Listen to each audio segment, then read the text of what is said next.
भारत ऋषियों का देश है। ऐसा माना जाता है कि हमारी भारतीय संस्कृति ऋषियों की देन है। ऋषि कौन थे, कैसे थे और क्या करते थे, यह प्रश्न प्राय सभी के मन में उठता है। आज की हमारी जिज्ञासा का विषय भी है ऋषि परंपरा। आज के हमारे अतिथि हैं श्री शरद पारधी जी, जो गायत्री परिवार के वैज्ञानिक अध्यात्मवाद के अभियान से वर्षों से जुड़े हैं। भाई साहब, आपका हार्दिक स्वागत है। भाई साहब, जहाँ तक ऋषि परंपरा का सवाल है तो मन में एक जिज्ञासा सी उठती है कि आखिर हम ऋषि कहेंगे किसे। बहुत अच्छा सवाल है, क्योंकि जिस तरह आकाश के अंदर हम देखते हैं तो पोला प्रतीत होता है जी। उसके अंदर अगिनत तारे हैं। सभी तारे आँख से नहीं दिखते, कुछ तारे आँख से दिख सकते हैं, लेकिन सूक्ष्म तारों को देखने के लिए आपको दूरबीन की आवश्यकता होती है। वैसे ही जीवन पोला सा लगता है। इसके अंदर अगणित ठोस सिद्धांत भरे पड़े हैं, लेकिन सामान्य बुद्धि से बहुत कम सिद्धांत आपके निगाह में आते हैं। लेकिन जब आप विशेष प्रयास करते हैं, तपश्चर्या करते हैं, साधना करते हैं, आपकी जीवन पद्धति में किसी उत्कृष्ट चीज़ का समावेश करते हैं, तपस्या होती है, तो आपको अन्य सिद्धांत भी दृष्टि को प्रतीत होते हैं। इन सिद्धांतों का प्रत्यक्ष दर्शन होता है। इस दर्शन को ही दृष्टा कहा गया है, और ऋषिर दर्शनाथ जो कहा जाता है, इन ऋषियों का इसका दर्शन होता है। ऋषि को ये जो दर्शन होता है ये बीज रूप का रहता है। फल रूप का दर्शन तो सभी कर सकते हैं, फल तो सभी को दिखता है, लेकिन एक बीज को देख के उसके अंदर कौन सी संभावनाएं छुपी पड़ी हैं, उसकी क्या क्षमता है, उसका विकास कैसे हो सकता है, ये उसको पहले प्रतीत हो जाता है, अनुभव हो जाता है। और ये अनुभव जन्म ज्ञान होने की वजह से जो ये देख पाता है, इसी व्यक्ति को ऋषि कहा जाता है। तो क्या भाई साहब, ऋषियों की भी अलग अलग कैटेगरी होती हैं या उन्हें अलग अलग श्रेणियों में रखा जा सकता है? ऋषियों की उस स्थिति से कोई कैटेगरी नहीं होती, लेकिन इनके काम अलग अलग प्रकार के होते हैं और कार्य के अनुरूप इनके 3 विभाजन किए गए हैं। एक को कहते हैं ब्रह्मर्षि, एक को कहते हैं राजर्षि, और तीसरे को कहते हैं देवर्षि। आप जो कैटेगरी कहते हैं, इसके अंदर सीनियरिटी जूनियरिटी का सवाल नहीं है। इनके काम करने की पद्धतियाँ अलग अलग हैं।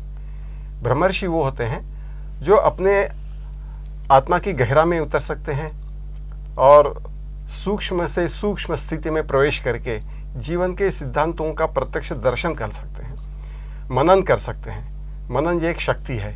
इस शक्ति के बलबूते वो उन सिद्धांतों का दर्शन कर पाते हैं जो मनुष्य के जीवन के सभी कठिनाइयों का समाधान कर सकता है। यह आसान काम नहीं है, लेकिन यह वही लोग कर सकते हैं जो चिंतन और मनन के लिए अपना प्रयास जारी रखते हैं, अपनी जीवन पद्धति को एक विविक्षित स्थिति में ढाल देते हैं। ये होते हैं ब्रह्मर्षि। दूसरे हमारे राजर्षि। ये जो सिद्धांत तय किए जाते हैं ब्रह्मर्षियों द्वारा, इनको वास्तविक जनता में जाकर इसके सेवा स्वरूप में इनके लिए जो काम करते हैं, उनको राजर्षि कहा जाता है। ब्रह्मर्षि में आपको मैं उदाहरण देता हूँ, वशिष्ठ ऋषि है, विश्वामित्र ऋषि है, ये ब्रह्मर्षि है। और राजर्षि है राजा जनक, राजा मनु, ये जो ऋषि के स्तर के होकर भी लोक सेवा करते रहे हैं। और तीसरी कैटेगरी या तीसरी श्रेणी आते हैं देवर्षि। देवर्षि वो होते हैं जो इन सिद्धांतों को प्रस्थापित होने के बाद लोकवाणी में संगीत या साहित्य द्वारा लोगों के सामने प्रस्तुत करते हैं।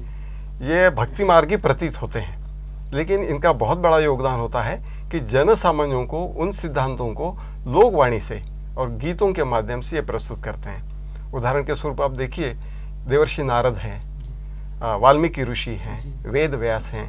ये ऋषि इस कैटेगरी में आते हैं, इस श्रेणी में आते हैं कि वो देवर्षि कहलाए जाते हैं।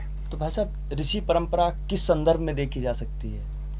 ऋषि परंपरा उनके सिद्धांतों की खोज, उसका अनुसंधान, उसके तत्वदर्शी मार्ग पर अनुक्रमण और अनवरत इसकी प्रगति जो करते हैं, इस कार्य को हम ऋषि परंपरा कह सकते हैं। इसको सामान्य शब्दों में शिष्य परंपरा भी कहा जा सकता है, लेकिन हमारे कहने का मतलब यह है कि जो आदमी देश काल और परिस्थिति के अनुरूप इन बताए हुए सिद्धांतों पर चलने का प्रयास करता है और यह प्रयास की गति अबाधित रहती है, इस परंपरा को ऋषि परंपरा कहा जाता है। जैसे जो लोग इस परंपरा पे चलते हैं वो उस ऋषि के गोत्र के कहलाते हैं, और लोगों को अपना अभिमान भी होता है कि मैं अत्रि गोत्र का हूँ, मैं कश्यप गोत्र का हूँ, मैं पाराशर गोत्र का हूँ।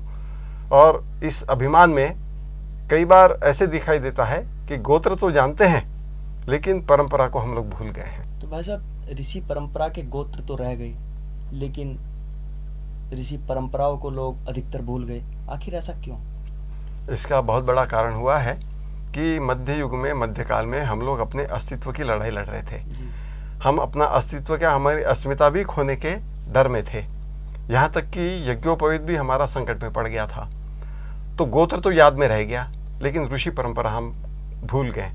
और उसी की वजह है कि हम लोग आज जिस कठिनाइयों से गुजर रहे हैं, जिस भारतीय संस्कृति को हम भूल रहे हैं, इसका प्रमुखता कारण यही रहा कि हमने गोत्र याद रखा लेकिन परंपराओं को भूल गए।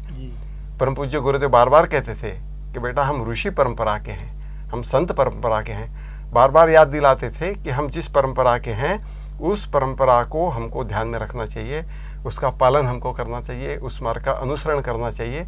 और उसी उद्देश्य से अपने मिशन के जो कार्यक्रम बने हैं उसी उद्देश्य से बनाए गए थे। तो भाई साहब, अभी आपने बताया कि परम पूज्य गुरुदेव ने हमें कहा कि हमें अपने ऋषियों के बनाए गोत्रों पर गर्व होना चाहिए। आखिर गुरुदेव ने ऋषि परंपरा के उद्धार के लिए कौन कौन से कार्यक्रम चलाए? उस दृष्टि से देखा जाए तो अपने मिशन के प्रत्येक कार्यक्रम ऋषि परंपरा के अंतर्गत ही किए गए हैं।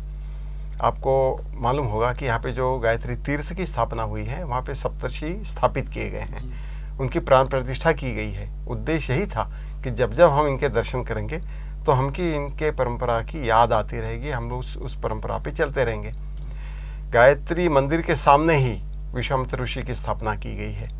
और विश्वामित्र ऋषि की स्थापना इसलिए की गई है कि वह विश्व की मित्रता जिन्होंने संपादित की, उस ऋषि के मार्गदर्शन में गायत्री महाविद्या का पुनर्निर्माण, पुनर्स्थापना और नए युग की स्थापना, ये दो बड़े कार्यक्रम उनकी परंपरा के अंतर्गत लिए गए हैं। उसके बाद हम लोग आते हैं भागीरथ ऋषि के सामने। भागीरथ ऋषि ने गंगा का अवतरण किया था। यहाँ पे गुरुदेव ने ज्ञान गंगा का अवतरण कराया है। ज्ञान गंगा के अंतर्गत गुरुदेव के जो विचार हैं आज सभी लोगों को अद्भुत लगते हैं, नए लगते हैं और सभी लोगों को उसको समाधान मिलता है। उसके बाद क्रम आता है वाल्मीकि ऋषि का।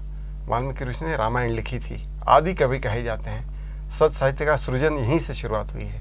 गुरुदेव ने जितना भी साहित्य लिखा है सत साहित्य है और इसी की शुरुआत वाल्मीकि परंपरा के अंतर्गत की गई। इसके बाद याज्ञवल्क्य ऋषि हैं। याज्ञवल्क्य ऋषि ने यज्ञ के ऊपर काफ़ी अनुसंधान उस वक्त किया था, उतना ही अनुसंधान बल्कि उससे ज़्यादा अनुसंधान गुरुदेव ने यज्ञों के ऊपर किया। यज्ञ प्रथा का पुनर्जीवन किया और यज्ञोपैथी की एक नए पैथी की रचना की गई और उस रचना को आज एक विश्व मान्यता मिलने जा रही है।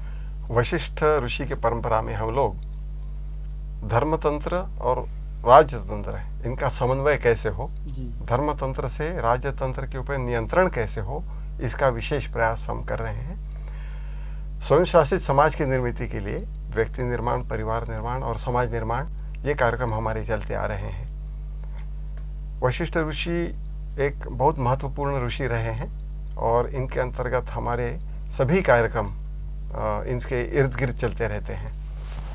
इसके बाद हमारे ऋषि आते हैं चरक ऋषि, जिन्होंने आयुर्वेद में बहुत बड़ा अनुसंधान किया था। गुरुदेव ने भी आयुर्वेद का पुनरुज्जीवन किया है। वनौषधि विभाग को खोलकर अनेक वनौषधियों की खोज करके एक औषधि विभाग किया है।